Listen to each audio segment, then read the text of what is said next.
Bonjour à tous et bienvenue dans cette introduction de la semaine 1 de MOOC, développement des applications web ultra rapides.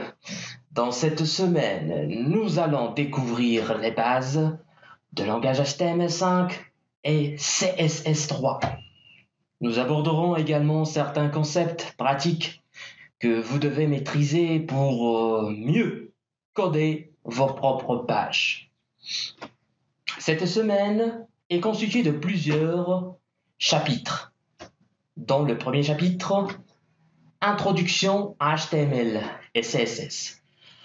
Nous allons voir pourquoi apprendre les langages HTML et CSS.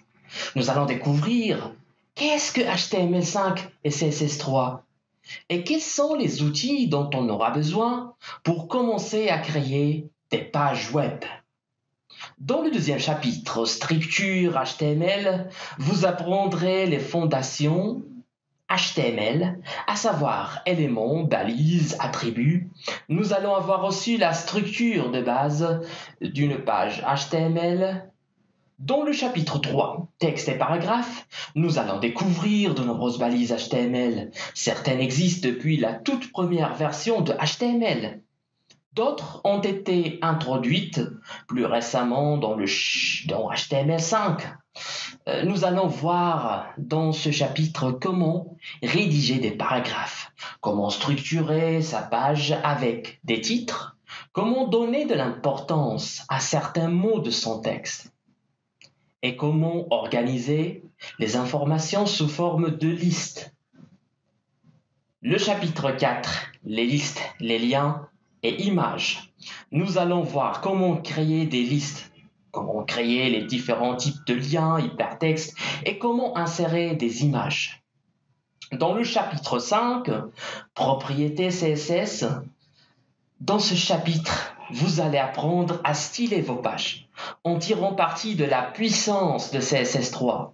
Nous allons voir la théorie sur le CSS. Nous allons découvrir ensemble ce que sont les sélecteurs, les propriétés et les valeurs en CSS. À quoi cela ressemble-t-il?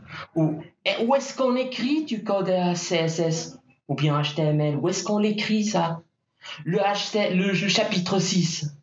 ID, classe et héritage sera consacré à découvrir à quoi servent les attributs CSS, classe et ID. Et nous aborderons la notion d'héritage en CSS dans le dernier chapitre mise en forme de texte.